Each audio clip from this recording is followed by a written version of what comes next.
Madam President, next week the Judiciary Committee will hold its hearing on the nomination of Supreme Court to replace Supreme Court Justice John Paul Stevens. The Senate's role of advice and consent, especially for Supreme Court justices, is one of our most important constitutional duties. I would like to just share a few thoughts about how I will approach this task. America's founders designed the judiciary to be, as Alexander Hamilton described it, the weakest and least dangerous branch of the government. Things have not worked out as planned. The judiciary today is instead the most powerful and potentially the most dangerous branch of our government. Rather than being accountable to the people by being subject to the people's constitution, activist judges often make the people accountable to them by seeking to control the people's constitution. My objective in this confirmation process is to find out which kind of justice Ms. Kagan would be if confirmed to the Supreme Court. Judicial qualifications fall into two categories: legal experience and judicial philosophy. Legal experience is a summary of what a nominee has done in the past and can be described in a resume or on a questionnaire. Judicial philosophy describes how a nominee will approach the task of judging in the future. It is harder to determine, but I believe it is much more important.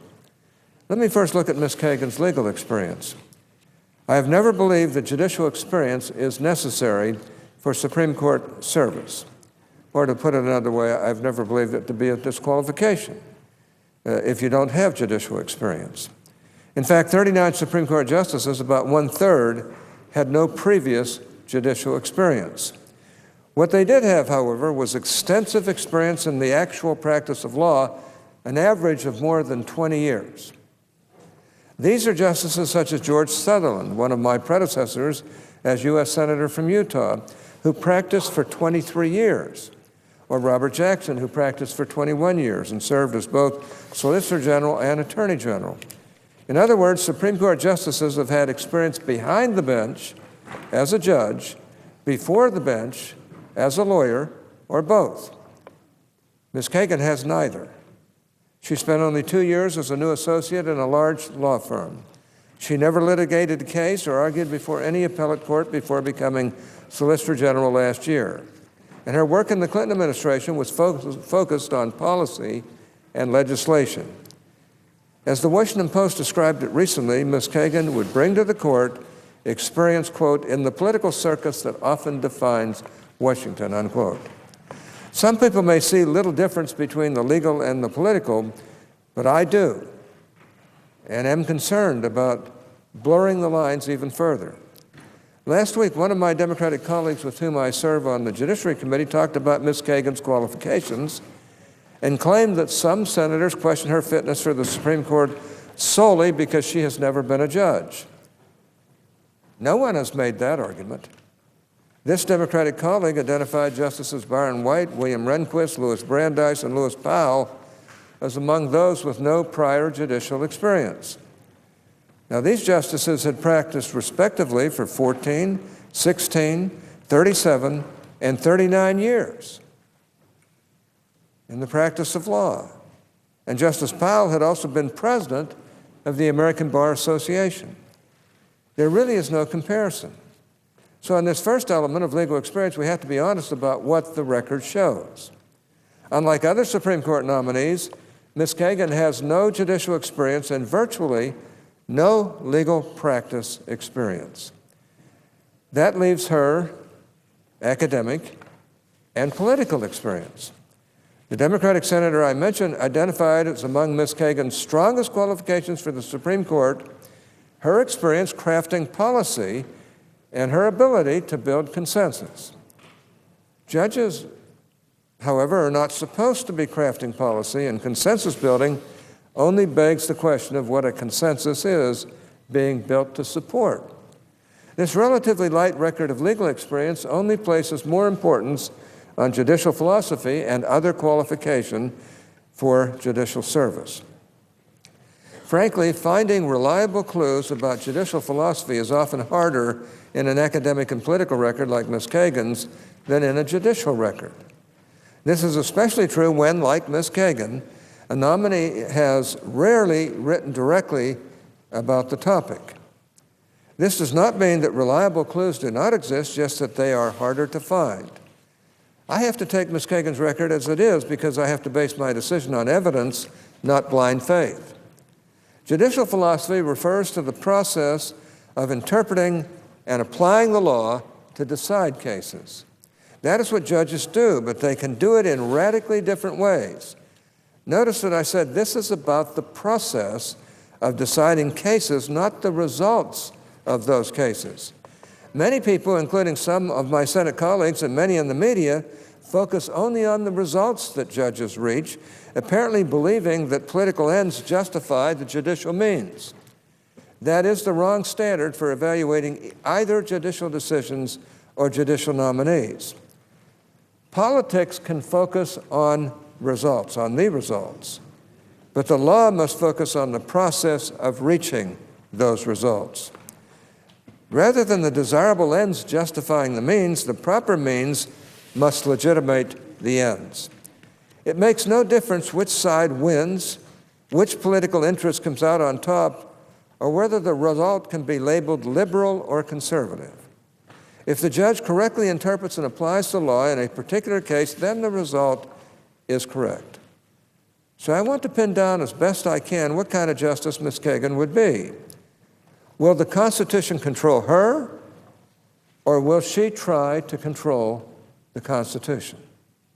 Will she care more about the judicial process or the political results? As I said, those clues come primarily from her record, secondarily from next week's hearing. So let me briefly focus on a few areas of Ms. Kagan's record and mention some questions that need to be answered and some concerns that need to be addressed. First, while in graduate school, Ms. Kagan wrote that the Supreme Court may overturn previous decisions, quote, on the ground that new times and circumstances demand a different interpretation of the Constitution, unquote. Not a different application, mind you, but a different interpretation. She wrote quite candidly that it is, quote, not necessarily wrong or invalid, unquote, for judges to, quote, mold and steer the law in order to promote certain ethical values and achieve certain social ends, unquote.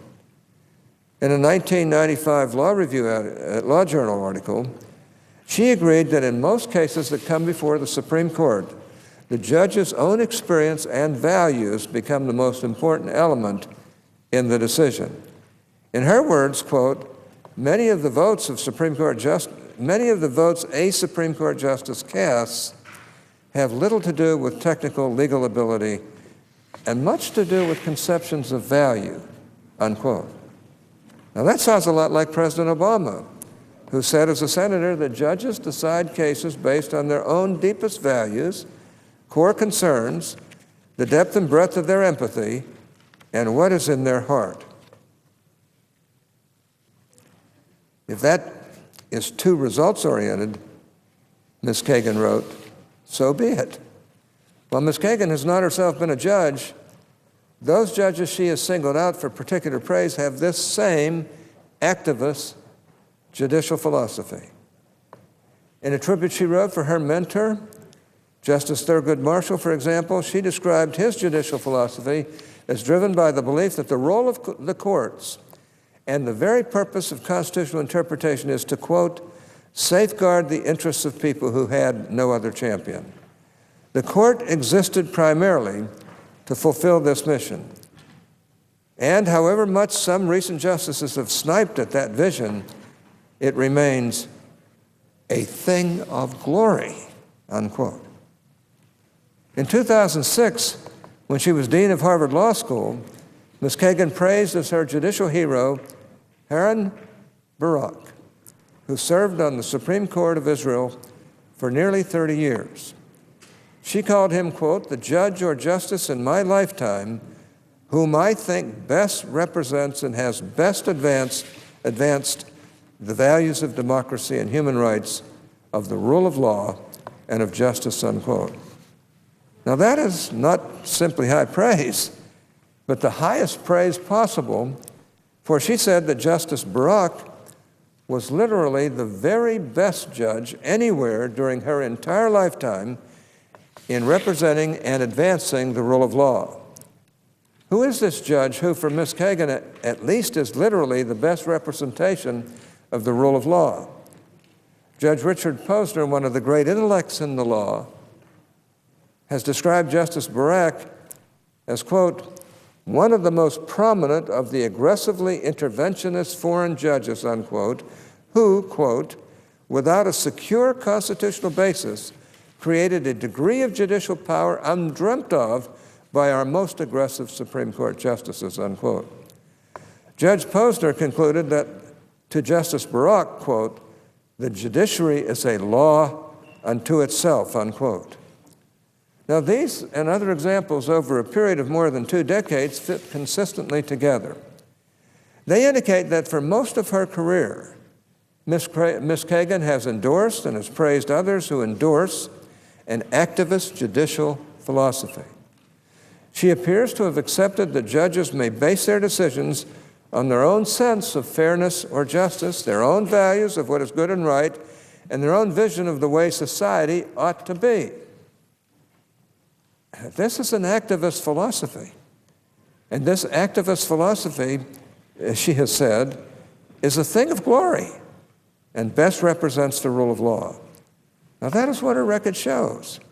We will have to see what next week's hearing uncovers on this very important subject.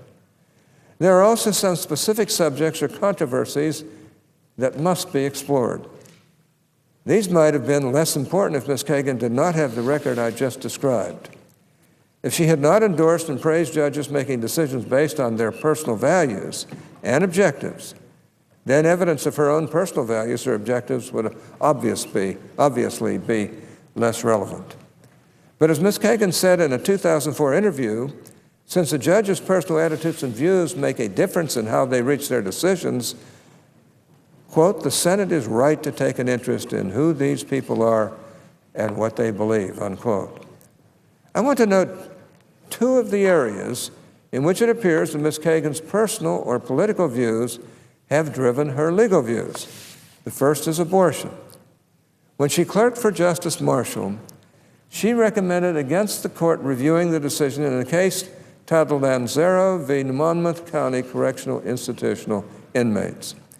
The U.S. Court of Appeals for the Third Circuit held that prison inmates have a right to elective abortions and that by refusing to pay for them, the county violated the Constitution's 8th Amendment ban on cruel and unusual punishment. Now, Ms. Kagan properly rejected this bizarre holding, even calling parts of the analysis ludicrous. Yet she urged against the court reviewing this decision because, as she put it, quote, this case is likely to become the vehicle that this court uses to create some very bad law on abortion and or prisoners' rights, unquote. Broader policy objectives seem more important than even reviewing a ludicrous constitutional decision. The record also shows that later Ms. Kagan was a key player behind the Clinton's administration's extreme abortion policy. In May 1997, after President Clinton had vetoed the Partial Birth Abortion Ban Act, Ms. Kagan wrote a memo recommending that he support the substitutes for the ban being offered by Senators Daschle and Feinstein. She recommended this solely for political reasons because it might attract some votes from senators who would otherwise vote to override his veto. Had that strategy worked, of course, the substitutes would not have passed and partial birth abortion would have remained legal. The barbaric practice of partial birth abortion would have remained legal. Significantly, however, Ms. Kagan noted that the Office of Legal Counsel had concluded that these substitute amendments were unconstitutional under the Supreme Court's Roe v. Wade decision. There is no indication that she disagreed with this conclusion. The point is that Ms. Kagan urged a purely political position on abortion that was at odds with what the Clinton administration then believed the Constitution required. Once again, it looks like politics trumped the law. Another controversy involved the military's ability to recruit at Harvard Law School during Ms. Kagan's tenure as a dean. Ms. Kagan made her personal views and values as plain as anyone could make them, saying repeatedly that she had abhorred the military's policy with regard to homosexuals and calling it a profound wrong and a, quote, moral injustice of the first order, unquote. Federal law, known as the Solomon Amendment, denies federal funds to schools with policies or practices that have the effect of preventing military recruiters the same access to campus or to students that other employers have. A group called the Forum for Academic and Institutional Rights, or FAIR, challenged the law in court. Ms. Kagan first joined a legal brief filed in support of FAIR's challenge with the U.S. Court of Appeals for the Third Circuit. Within 24 hours of the court enjoining enforcement of the Solomon Amendment, Ms. Kagan again banned military recruiters from access to Harvard's Office of Career Services. She was not required to do this because the Third Circuit does not include Massachusetts.